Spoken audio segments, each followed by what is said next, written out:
Merhaba değerli izleyenler, Seçim 2024 özel programıyla karşınızdayız. Bugün Batman'dayız. Batman'ın ilçesi olan Hezo'dayız. Yani diğer bilinen ismiyle Kozluk. Burada bugün hem kayyuma ilişkin sorularımız olacak, hem belediyecilik anlayışına ilişkin sorularımız olacak, hem de DEM Parti'nin biraz çalışmalarını soracağız. Hazırsanız hep birlikte başlayalım. Ama dipnot olarak şunu da vermek istiyoruz. Geldiğimizde gördüğünüz gibi birçok yol çalışmasının ne kadar berbat yürütüldüğünde şahit olduk. Bakalım yurttaşlar nasıl değerlendirecekler? Hep birlikte başlayalım.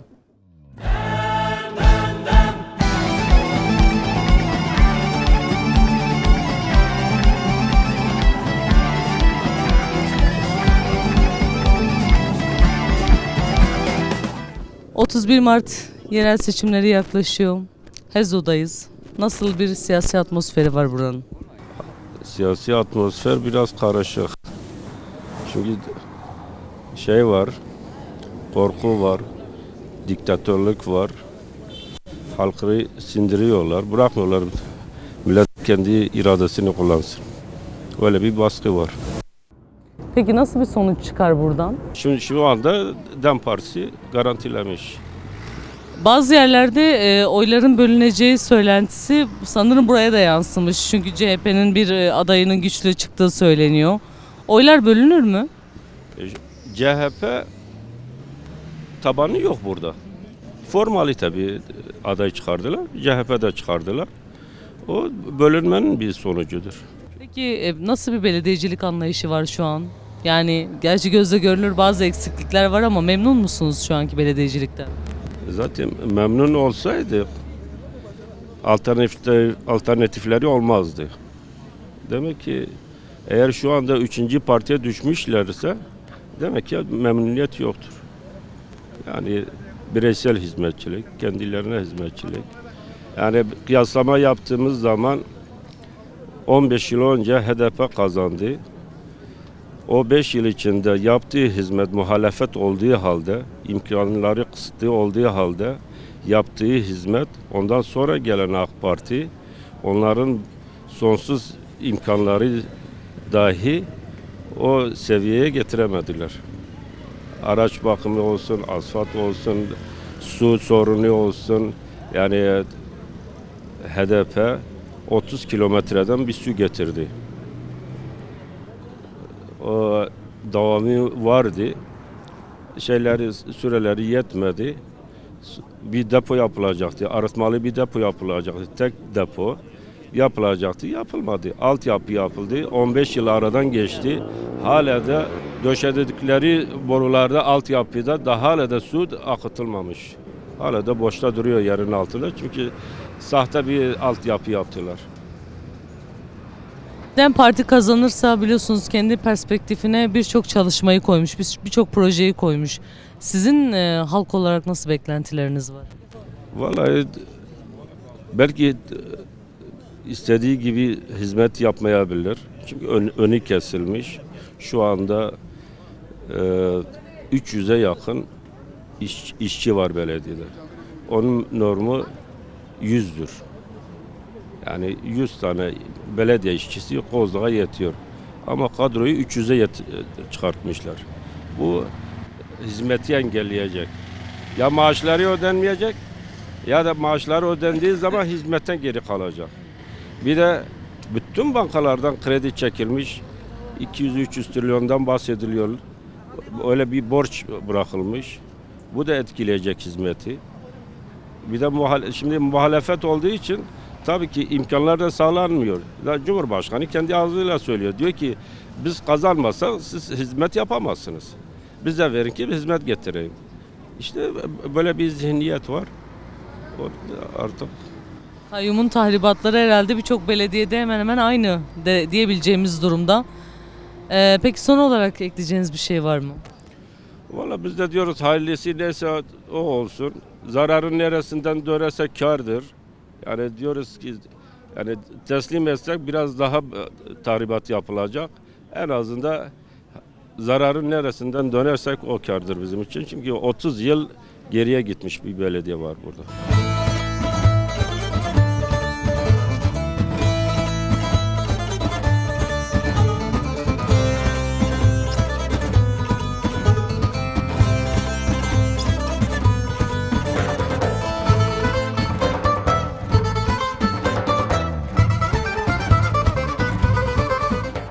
Öncelikle merhaba. Merhaba. Şimdi yaklaşan bir yerel seçim var biliyorsunuz. 31 Mart'ta seçime gidecek herkes. Kozluk'ta nasıl bir siyasi atmosfer var? Nasıl çalışmalar yürütülüyor? Siz neler düşünüyorsunuz? Önce oradan başlayalım. Çalışmalar nasıl yürütülüyor? Çalışmalar bütün menfaatler üzerine yürütülüyor. Komple menfaatler üzerinedir. Şimdi Hezo'da biz daha gelirken bir sürü yol sorunu gördük. Daha öncesinde bildiğimiz kadarıyla içme suyu sorunu bile var.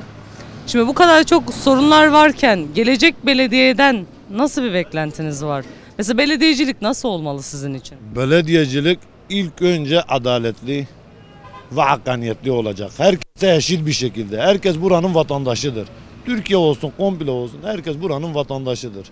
Yani hizmet herkese eşit bir şekilde yapılması lazım. Herkese eşit bir şey. Yok bu A partiymiş, bu B partiymiş, bu C partiymiş fark etmeksizin herkese doğru, dürüst, adaletli bir şekilde hizmet yapılması gerekiyor. Ama maalesef yapılmıyor. Peki istihdam alanları nasıl oluşturmalı? Biliyorsunuz birçok işsizlik sorunu da zaten herkesin gündeminde olan bir şey. Gençlerin en azından dışarıya çıkmasını engellemek için biraz daha burada nasıl çalışmalar yürütülmeli? Gençler ne yapsın? Gençler zaten 500 tane belediyenin 500-550 tane personel alımı var. İstihdam nasıl olacak? Kimse istihdamın peşinden koşmuyor ki. Ne yapıyorlar? 20 kişi oradan, 10 kişi oradan, 30 kişi oradan belediyeye alıyorlar. Belediye nasıl oluyor? Belediyeye aldıklarında bu adamlar zaten çalışmıyor. Kartları cebinde gidip maaşlarını alıyor. Yani kimse istihdamın peşinde değil. Kimse genel olarak düşünmüyor. Herkes bireysel kendi menfaatlerini düşünüyor. Peki var mı sizin kafanızda böyle bir siyasi parti oy vermeyi düşünüyorsunuz? Var. DEM Parti. Peki DEM Parti yani biliyorsunuz HDP geçen seçimde %49 gibi bir oy almıştı. AK Parti'nin de %45'ti. Aslında oy oranı aralarında biraz böyle azdı. %2'lik gibi bir oran. Bu seçimde ne olur sizce? Bu seçimde ben diyorum DEM Parti gene evinde yatsa da hiç çalışmadan da kazanır. Çünkü kemik oyları var. Ben diyorum kazanır yani. Bu benim görüşümdür. Yani menfaat, çıkar çatışmaları olmasa zaten kimse de DEM Parti'den alamaz burayı.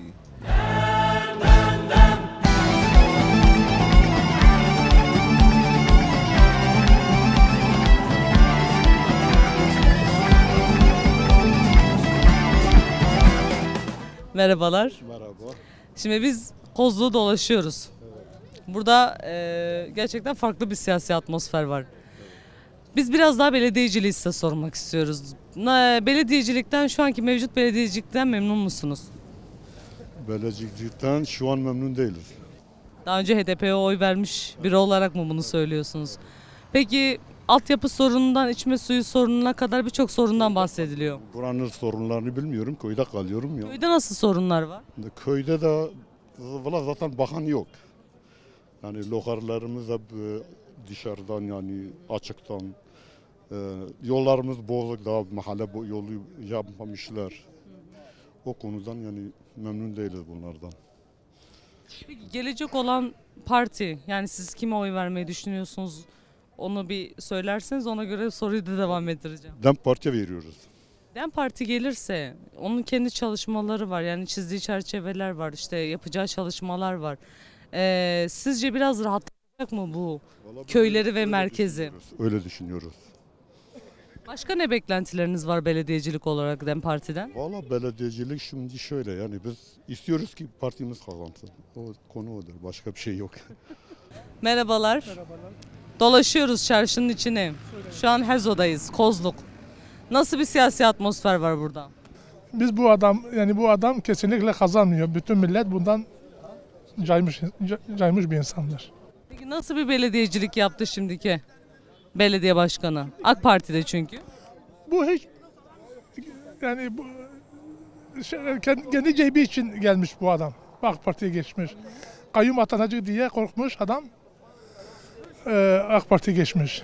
Yoksa yani bu belediye başkanı ben hiçbir faydasını görmedim. Ben 6 senedir burada Kozluk'tayım. Kozluk'ta oturuyorum. Bu belediye başkanının hiçbir faydası görmemiş. Bütün millet kime sorarsanız da sorun.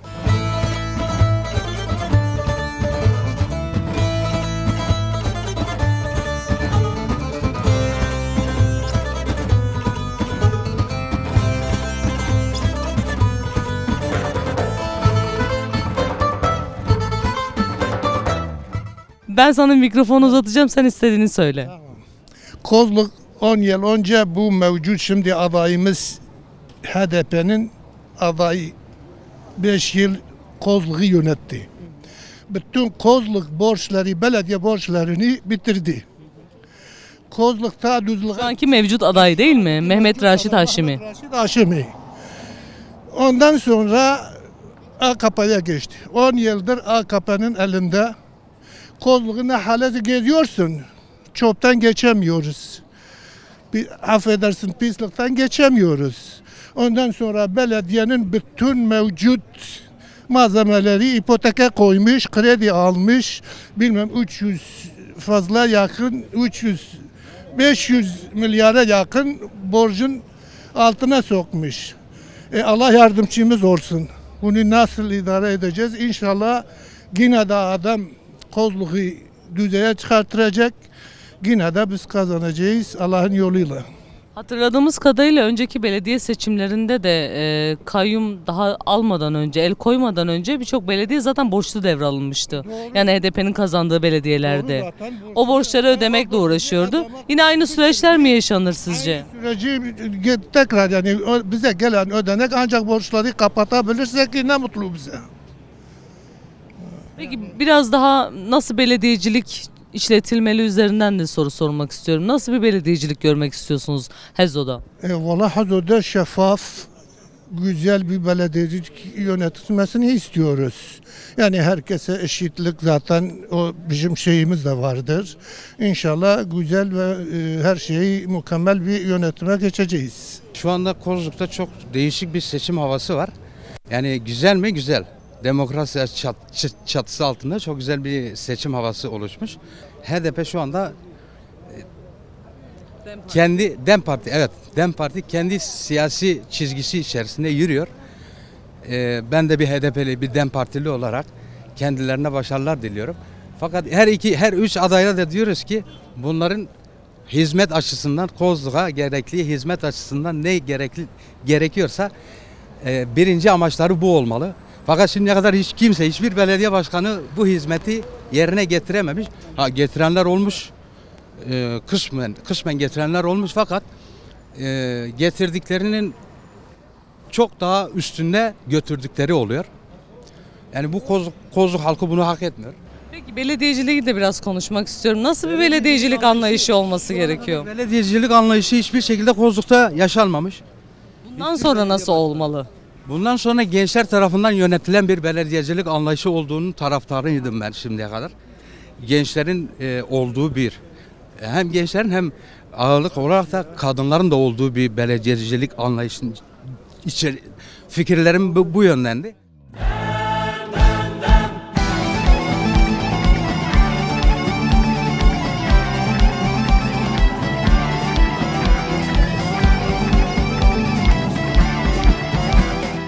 31 Mart'ta yaklaşan yerel seçimleri aslında biraz konuşmak istiyoruz. Burada Hezo'da nasıl bir siyasi atmosfer var?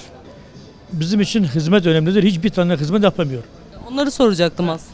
Şimdi 3 tane belediye başkanı buraya gelmişler bu Kozluğa. 17 tane köy var burada. Yolu. Tek giriş yolu budur. Hiç kimse orada bir köprü var. Çukurlardan geçemiyor. Virajlardan geçemiyor. Hani araban Toyota olsa kesinlikle yolda kalırsın. Yazın ortasında bir yolda kalırsın. Kimse bize hizmet yapamıyor.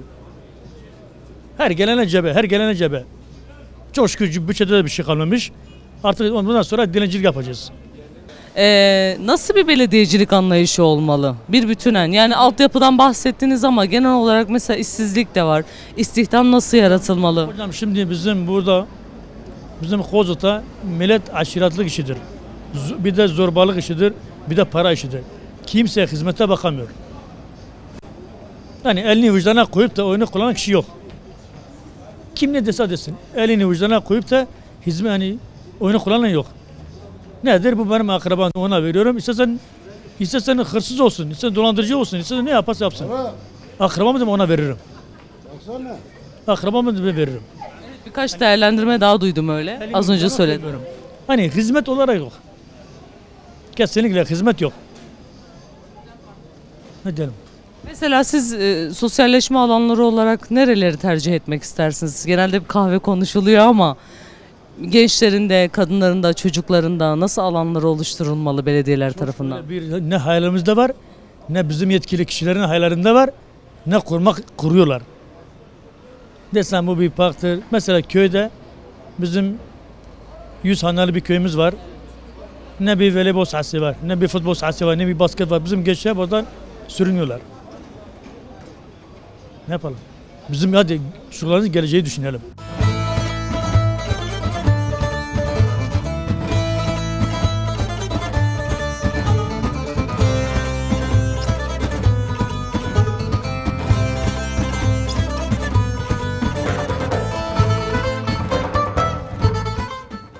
Merhabalar amcam. Vallahi bence AK Parti milleti rahat bırakırsa daha iyidir. Nasıl mesela? Yani hiç kimseye karışmasa, kim kime veriyor, kim kim ne yapıyor, karışmasa daha iyidir. Yani şimdi bu kayyum tutmuş, kayyum oraya atıyor, oraya atıyor. Peki buranın halkı da vatandaş değil mi? Yani niye bırakmıyor kendi halkını seçsin, kendi halkını onu yönetsin, niye bırakmıyor? Niye bundan rahatsız oluyor? İradesine ket vurmak başka bir şeye dönüşüyor aslında bu ülkede yani. Yani milletin iradesine ne karışıyorlar? Milletin iradesine, millet çünkü kimi seçiyor o biliyor. Yani millet kendi vicdanına bakarsa ben Kozluk diyorum, ben başka bir yeri bilmiyorum. Beni demek ki 3 tane herhalde adayı var. Şimdi CHP, AKP, HDP, DEM Parti. Bu DEM Parti kimden sorursa sor, diyecek vicdanen derse de elini vicdana koyarsa diyecek Haşemi Raşid Haşemi onlardan daha şeydir. Eşittir. O bir dönem belediye başkanlığı yaptı. Demedi bu AK Partilidir, bu HDP'lidir, bu CHP'lidir, bu şudur, bu budur. Eşit olarak çalışıyordu. Aslında bu aday daha önce denenmiş, başkanlık yapmış bir aday. Yani her şeyi aslında somut gerçekleştirmiş, öyle kafada karışıklık yaratmıyor. Pişman oldu. Onu Kozluk halkı pişman etti. Yani Kozluk o gelmiyordu, aday olmuyordu. Millet rica etti gelsin aday olsun. Ama ben şahsen ona söyledim, dedim gel aday ol. Nasıl hizmet ettiğini biliyorsun en azından. Biliyoruz, milleti eşit tutuyor. Demiyor bu HDP'tir, bu AK Parti'dir, bu CHP'dir, bu şudur, budur demiyor. Eşit olarak çalışıyor, onun elinde ne gelirse öyle çalışıyor.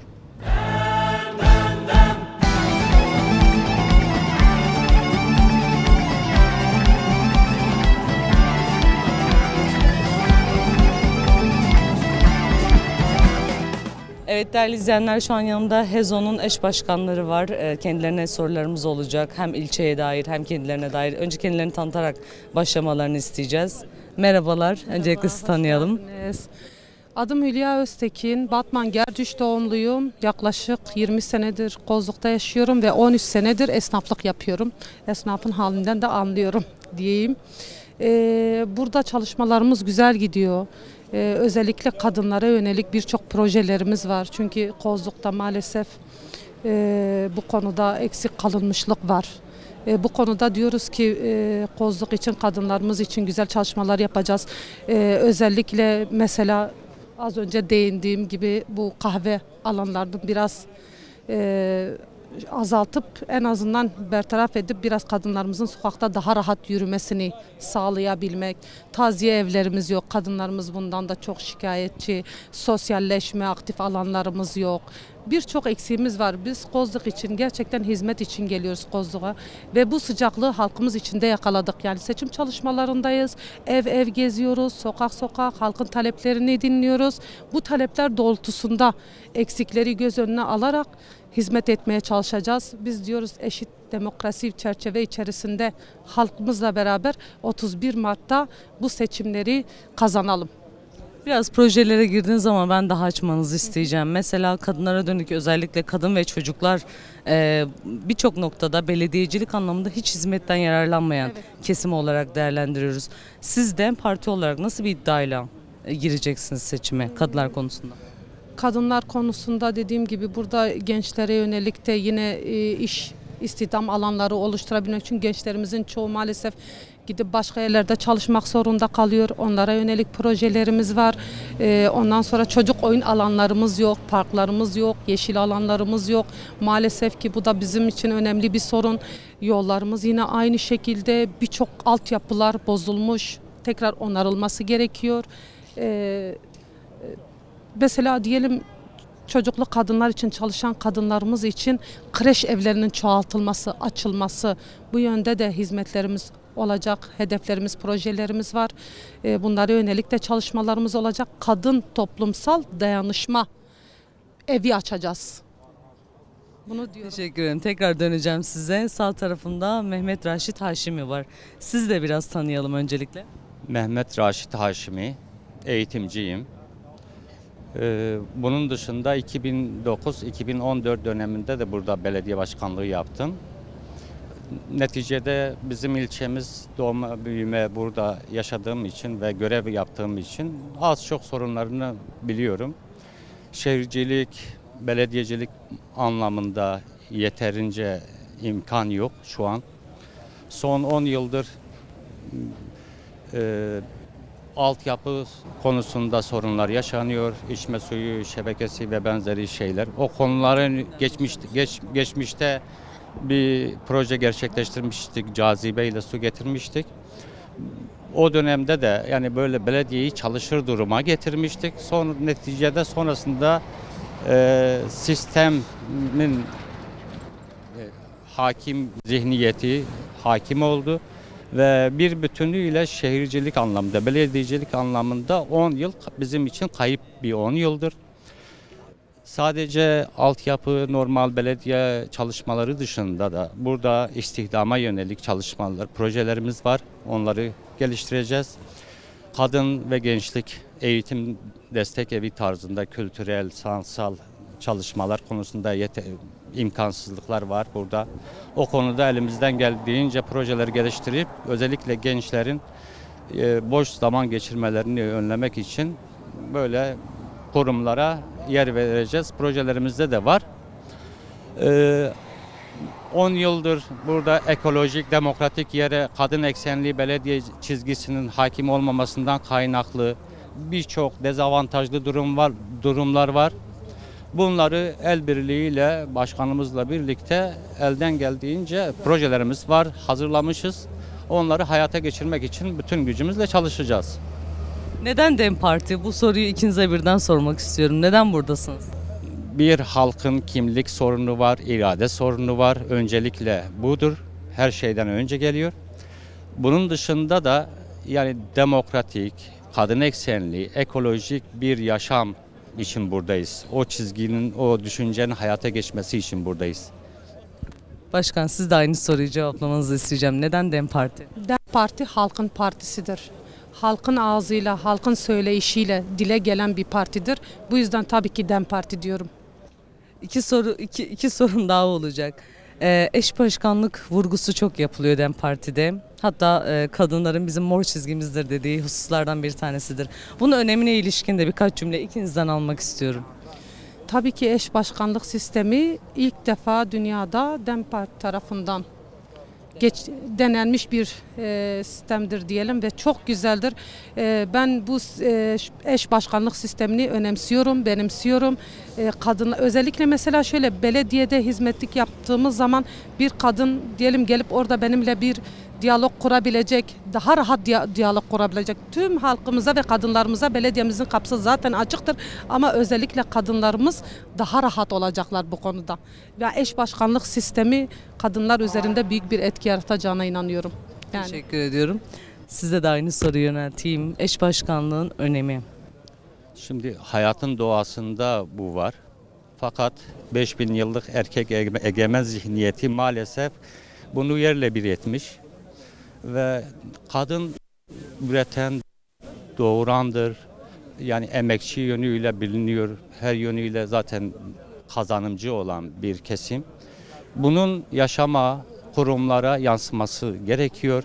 Yani üst yapı kurumları dediğimiz kurumlar, belediyeler, valilikler, kaymakamlıklar, diğer kurumlarda bu temsiliyet yok. Biz sadece sözde değil, özde de bu birlikteliği yakalamak önemlidir bizim için. Elimizden geldiğince beraber bunu yürüteceğiz. Evet, iki eş başkanımıza da katılımlarından dolayı teşekkür ediyoruz. Halka da mikrofonumuzu uzattık. Onların da değerlendirmelerini aldık. Eş başkana da çalışmalarından dolayı teşekkür ediyoruz. Başka bir programda görüşmek dileğiyle.